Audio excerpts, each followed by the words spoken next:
Hey everyone, Temporal here, and we're going to go ahead and take a look at the experimental patch notes that came out earlier today. I'm not going to be going super deep into this, going, oh yes, all of this is going to combine, and this is definitely the next meta. That's always wrong whenever anyone does it, because even if you calculate correctly what the strongest meta would be, it doesn't mean players will find it. It doesn't mean players will be comfortable with it. There's a little more that goes into it than that, etc. And it doesn't mean that the patch will last long enough for it to be found, etc., because there might be more easily obtainable stuff short along the way. That said, I am willing to go through it, say sort of what my thoughts are from a general philosophy standpoint, voice my surprise, all those good things. And if you guys have questions, you can throw them up in chat. So the first thing we see Genji got damage buff effectively by increasing his fire rate on his shurikens, and he's had his ult increased to compensate for that to try to make it so he gets his ult at about the same speed. That looks like net a buff to me. Genji players have been crying forever to have their neutral game increased because he kind of is a blade bot. And not only is he kind of a blade bot, he's kind of a blade bot where it doesn't even matter unless you also have nano. So Genji definitely needed some love. I'm happy to see this. I don't think it's going to be huge deal. Yes, Genji's some great super unstoppable force now. Genji's been in the toilet for a while, but I think this is nice to see the right direction, a relatively safe minor increase. Make sure we haven't overstepped the buff department, and if 3 months later, 4 months later, he's still in a rough spot, maybe he gets another small one here. So I do like to see this. I don't think it much matters unless other things change, because I don't think he's going to have much of a place in the current meta. Be we talking Brawl, where he's just not super useful into that, other than charging his ult, or in a sort of double bubble type thing, which fits him a bit better, but is going to revolve heavily around his ult, because that comp relies on ult cycling, etc. So him doing more damage with his shurikens, with his neutral, doesn't make a huge difference. Oh yeah, Zara, you don't like Genji getting buffed? Yeah, too bad. Okay, so then we move on to Mei, and this is surprising to me. This is surprising. We're taking a Brawl hero who gets played pretty regularly in Brawl, which seems to be what's getting played the most, both in scrims and on high level ladder. And we're buffing a Brawl hero. We're only buffing one ability, but that's a fair increase from 37.5 to 50. Now, I agree that she'd been recovering HP really slowly in her ice block there. So, like, I understand it's going to feel better for that to be 50 health per second. And that is a nice change. But that is a buff to a hero that's already being played that probably didn't need it. So this is a little weird to me. It's not like alarming, oh, this is terrible, what are they doing, etc. And it's not huge. It's not worth as much as taking like 2 seconds off of a cooldown would be, for example. It's worth much less than that. But I am surprised to see a buff on a hero that's seeing a lot of play right now. Blizzard in their last couple patches has been a lot more meta targeting with their stuff. Whereas this is like making a brawl meta more likely, which is weird to me. They give us their explanation that it's because she wasn't easy to heal because you couldn't really target her when she was in the ice block. So, Ana heals don't work, Moira heals don't work, that stuff. So that I understand, and I definitely was noticing how slow Mei healed when she's on and off angle, or when she's separated a little and she ice blocks, and she wants to rotate out, but she hasn't recovered enough health yet, etc. So I've definitely noticed this. I get why this is uncomfortable and feels bad, so this will feel better, but it's weird, again, that we're buffing it while we're seeing a lot of Brawl played right now.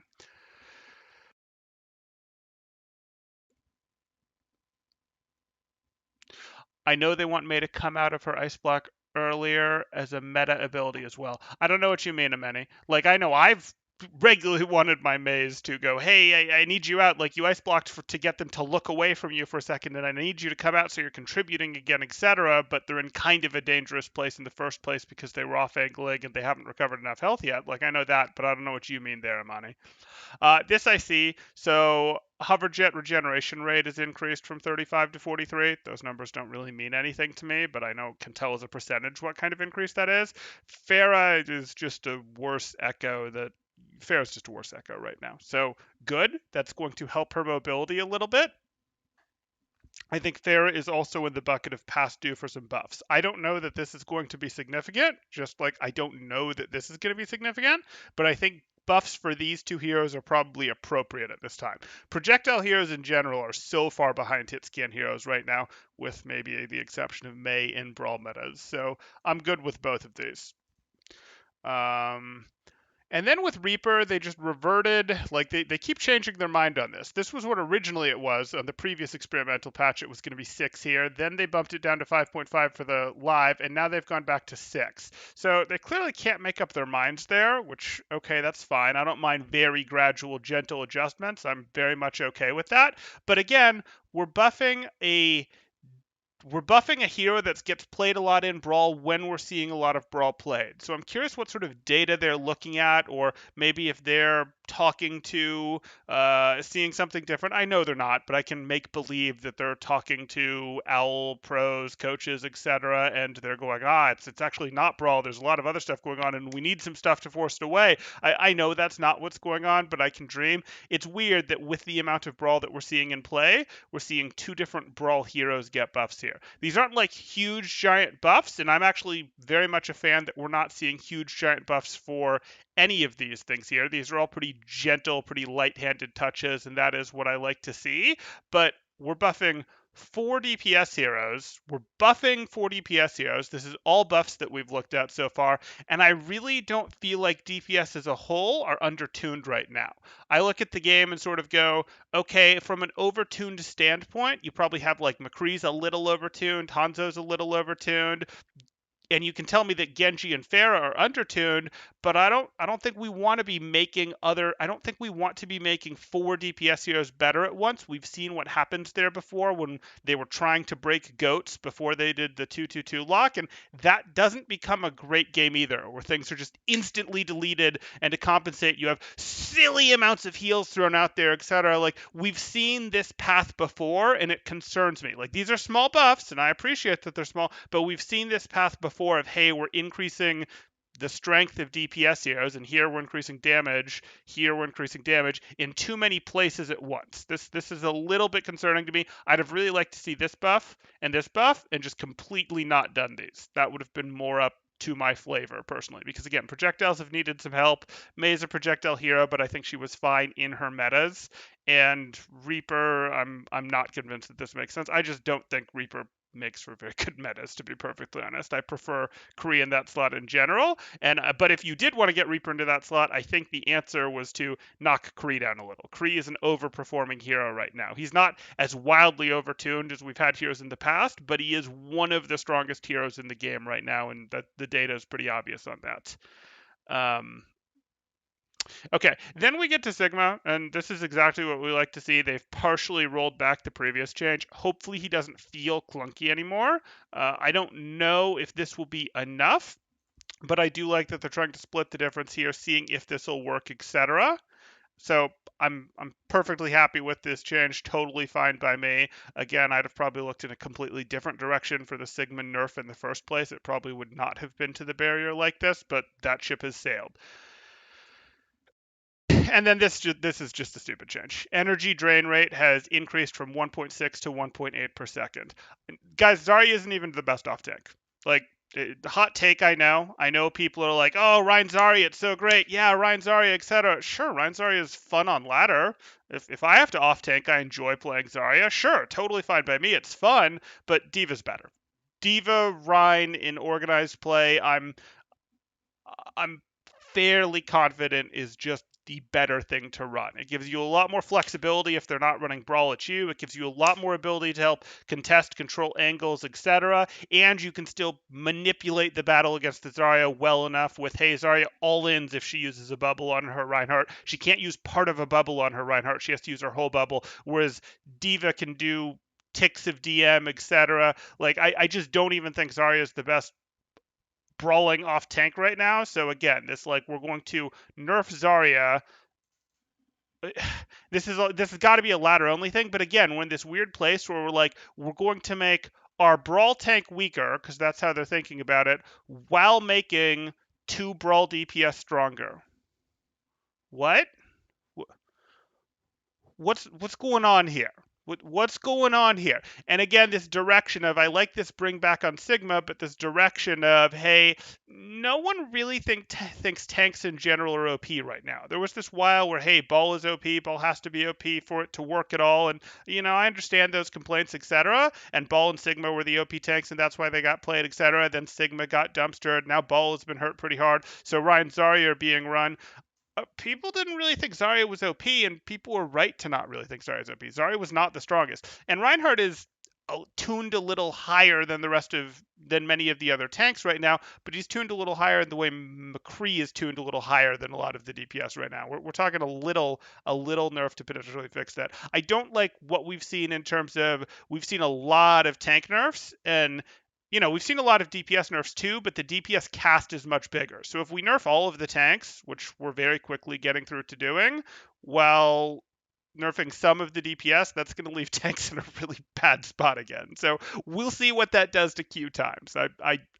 Overall, I'm not a huge fan of this experimental. Like, I like to see the Genji buffs. I like to see the Pharah buff, and I like to see the Sigma partial reversion, and that should have been the entirety of the patch notes. That would have been a-okay with me. So what do we have questions-wise, comments-wise from people? Zera buff 2 seconds is where it needs to be. Maybe. It could be 2 seconds. It might be that it should be maybe we have to halfway it again at 1.75 seconds. Like, there's some punishment here. There's some room to go, hey, deployed the barrier, now I can take advantage of it, etc. Sort of like DM has that internal cooldown, because DM is its most similar ability, really. So maybe that's the right place. I'm not sure yet. But I'm glad that they're doing their due diligence of bringing that back and doing it gently, etc. There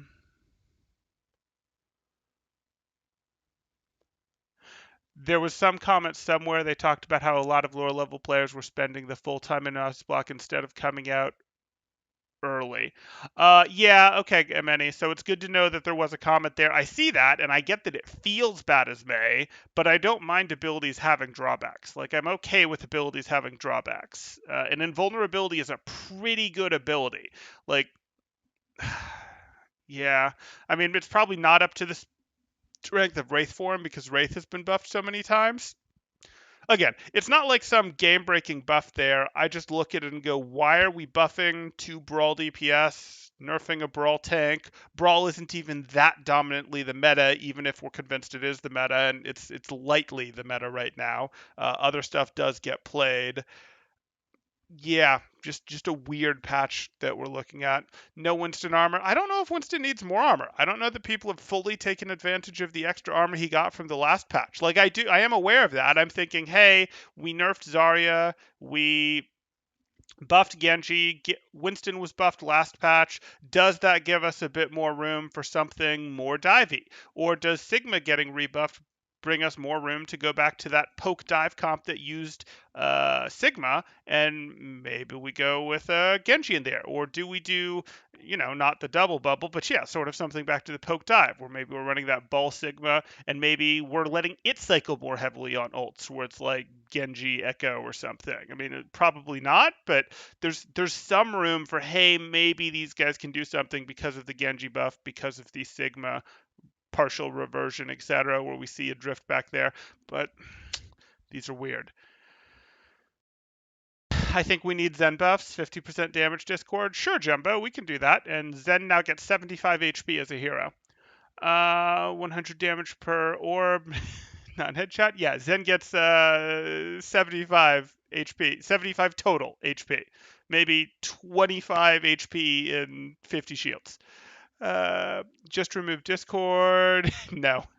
I like where they're going with the Pharah buffs, but wonder what they're trying to do with her. Yeah, I feel like they designed themselves into a corner. Like, she's gonna have to be the hero that can maintain height in the sky, etc., because Echo is the more mobile one. So if they're gonna keep some difference between them, she's gonna have to be the she can fly forever type hero, which isn't fun, and they probably don't like that for lower on the ladder. They probably don't like the Pharah that never has to come to the ground and can easily maintain height, because it means, that gold players, silver players, whatever, are going to have very unfun times into her. And they also probably need her hitting, low precision but very high damage, like chunking tanks harder than Echo does. Echo's probably got to be the more precise hero that more precise both with damage and with movement, while she has to be the like less precise but can stay in the air hero and can do more damage to tanks or something like that. Like it's gonna have to be something for them to keep meaningful design difference between them.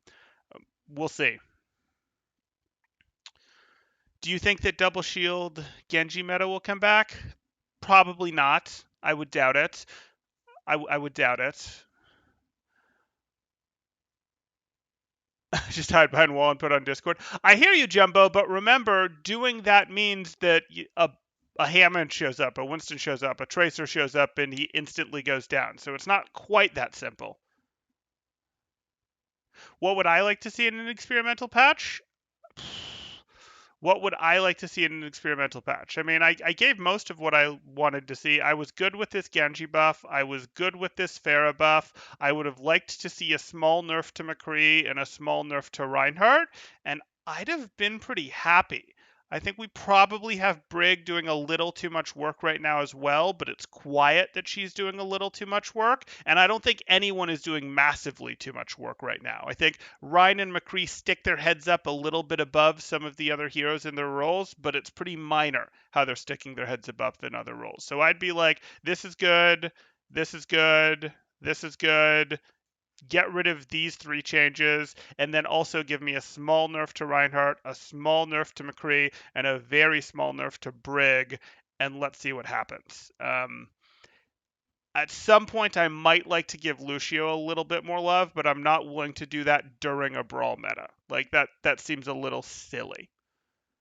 Yeah, removing Ryan's charge.